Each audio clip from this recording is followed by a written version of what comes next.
வணக்கம் நண்பர்களே. இப்ப நம்ம பார்க்க போற மருந்து 25வது மலர் மருந்து red chestnut. RED red, CHEST chest, NUT nut, red chestnut. இதோட குணாம்சம் என்னன்னு பாத்தீங்கன்னா, மற்றவர்களை பற்றி கவலை, பயம். இந்த ரெட் செஸ்ட்டை பொறுத்தவரைக்கும் பாத்தீங்கன்னா, இவங்க தனக்கு வேண்டியவர்களை பற்றி அதிக அளவுக்கு கவலைப்படுவார்கள். யாரெல்லாம் இந்த கேட்டகரியில வருவாங்கன்னு பாத்தீங்கன்னா, குழந்தைங்க ஸ்கூலுக்கு போயிடுச்சு, திரும்பி வர நேரம் ஆயிட்டா கவலைப்பட ஆரம்பிச்சிருவாங்க. ஐயோ என்ன ஆச்சோ தெரியலையே, பிள்ளை போனது வரலையே. வீட்டுல பெண்கள், வேலைக்கு போன கணவர் வர நேரம் ஆயிடுச்சுன்னா ஐயோ என்ன ஆச்சுன்னு தெரியல, ஏதாச்சோ தெரியலையே அப்படிங்கிற பயம். வீட்டுல உட்காந்துட்டே இருப்பாங்க, பையனும் பொண்ணு யாரும் ஏனியை போட்டு மேலே ஏறனா ஐயோ 7 ஏறனா வழி விழுந்தா என்ன ஆகுதுங்கிற பயம். குழந்தை கட்டில தூங்கிட்டு இருக்குது, இல்ல கணவரை கட்டில தூங்கிட்டு இருக்காருன்னா ஐயோ கீழே விழுந்துடும் பொண்டாட்டி பயம், பொண்டாட்டி தூங்கணும் கீழே விழுந்து புருஷனுக்கு பயம், குழந்தை படுத்திருந்தா குழந்தை விழுந்துடும் அப்பா அம்மாவுக்கு பயம், விழுந்துருமேன். ஒரு சாதாரண ஒரு நோயை கூட மிகப்பெரிய நோயா பெருசா ஆக்கிடுவாங்க. அதை பத்தி கவலைப்பட ஆரம்பிச்சிடுவாங்க.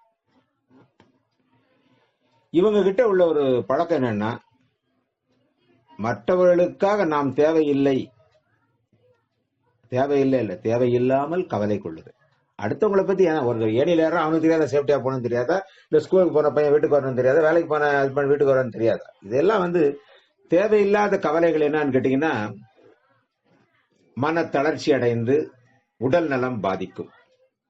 எதிர்மறை எண்ணங்கள் நம்மை மட்டுமல்லாமல் நம்மளை சுற்றி இருப்பவர்களையும் பாதிக்கும் அப்படிங்கிறது தான் பொதுவான ஒரு விஷயம்.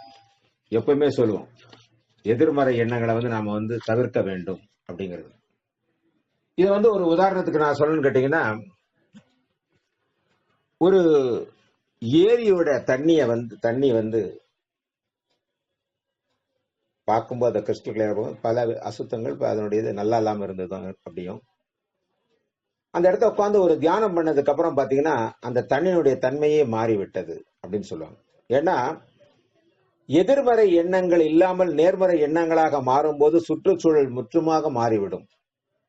அதான் சொல்லுவோம், ஒரு தியானம் பண்றதுனால அந்த அவரும் மட்டும் பலன் கிடையாது, அந்த வீட்டுக்கு பலன், அந்த வீட்டை சுற்றி இருக்கிறவங்களுக்கெல்லாம் பலன் அப்படிங்கிற ஒரு கருத்து சொல்லுவாங்க. ஏன்னு கேட்டீங்கன்னா, எண்ணங்கள் எல்லாம் மாறி எதிர்மறை எண்ணங்களை போக்கி நேர்மறை எண்ணங்களாக கொண்டு வரும்போது தனக்கு மட்டுமல்லாமல் மற்றவர்களுக்கும் அந்த பலன் கிடைக்கும் அப்படிங்கிறது தான் பொதுவான ஒரு விதி. ஸோ ரெட் செஸ்ட் நபர் எப்படின்னு கேட்டீங்கன்னா, எதிர்மறை எண்ணங்களை கொண்டவராக இருப்பார்.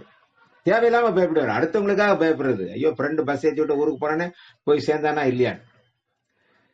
எனக்கு கிடைச்ச அனுபவம் என்னன்னு கேட்டீங்கன்னா, ரொம்ப அற்புதமான ஒரு விஷயம். என்னுடைய நண்பர், ரொம்ப நெருங்கிய நண்பர், அவங்க அப்பா பிராட்வேல இருந்தாரு. எல்லாம் நாங்கள் 2 பேரும் ஒன்னா போவோம், பிராட்வேக்கு போவோம். அவர்கிட்ட பேசிட்டு இருப்பாரு. அப்புறம் எங்க நண்பர் கிளம்பி போயிடுவார். அப்புறம் நான் அவர்கிட்ட நேரம் பேசிட்டு இருந்தேன். அவர் சித்த மருத்துவம், கொஞ்சம் சித்த மருத்துவம் எல்லாம் கேட்டு தெரிஞ்சுக்கிறதுக்காக உட்காந்துட்டு இருப்பேன். நண்பர் கிளம்பி போனதுக்கு அப்புறம் பாத்தீங்கன்னா, அவர் இப்ப சொல்லுவார், அவன் இப்ப நேரம் இப்ப மின்ட்டை தாண்டிட்டானா, பிரிட்ஜ் ஏறி இருப்பானா, அங்க போயிருப்பானா, வீடு போயிருப்பான், இதையே சொல்லிட்டு இருப்பார். நான் சொன்னேன்ப்பா, நான் உட்கார்ந்து இருக்கிறேன், ஏன் கேட்ட கேள்விக்கு பதில் உன் கேள்வி இருக்கட்டும்டாப்பா, போனான் அவன் போய் என்ன ஆனான்னு தெரியலையே. ஏன்னா அப்பெல்லாம் கைபேசி இல்லாத ஒரு காலம். அப்போ எது கவலைப்பட்டே இருப்பாரு. நான் சொன்னேன் அவர்கிட்ட, எங்க ஃப்ரெண்ட்கிட்ட சொன்னேன், என்னடாப்பா உங்க அப்பா அங்க உட்கார்ந்தா இதே சொல்லுகிறாருன்ட்டு என்ன பண்ணோம், அவருக்கு நாங்க ரெட் செஸ்ட்நட் கொடுத்து டெஸ்ட் பண்ணலாம்னு முடிவு பண்ணோம். அவருக்கு நாங்க என்ன பண்ணோம், ஈவினிங் போனோம்னா காபி சாப்பிடலாம் அப்படிம்பாரு. ரைட், உடனே அங்க பிராட்வேல அந்த அவர் இருந்த வீட்டுக்கு போய் எதிர்த்தாப்புல ஒரு ஹோட்டல் ஒன்று உண்டு. அங்க போய் 2 காஃபி வாங்கிட்டு வருவோம். காஃபி வாங்கும்போது அவருக்கு என்ன பண்ணும், ரெட் செஸ்ட்நட்டை கொடுக்க ஆரம்பிச்சோம். கிட்டத்தட்ட ஒரு 5-6 நாள் கொடுத்ததுக்கு அப்புறம் பாத்தீங்கன்னா, அதுக்கப்புறம் அதை பத்தி அவர் பேசுறதே கிடையாது. ரொம்ப ஆச்சரியமா இருக்கும். நான் உட்காந்து சித்த மருத்துவ பத்தி எல்லாம் பேசிட்டு இருப்பாரு. எப்பா போயிட்டானான்னு, நம்ம வேலையை பாருப்பா, அவன் போயிருக்க மாட்டானா, இதையும் கேட்கிறேன் பாரு. அந்த மாற்றம் என்பதை நான் கண்கூடா பார்த்தது அங்கதான். அற்புதமான ஒரு விஷயத்தை நான் உணர்ந்தது எந்த அளவுக்கு அந்த மாற்றங்களை மாற்றுது மலர் மலர் என்பதை உணர்ந்தது அங்குதான் நண்பர்களே. நன்றி நண்பர்களே.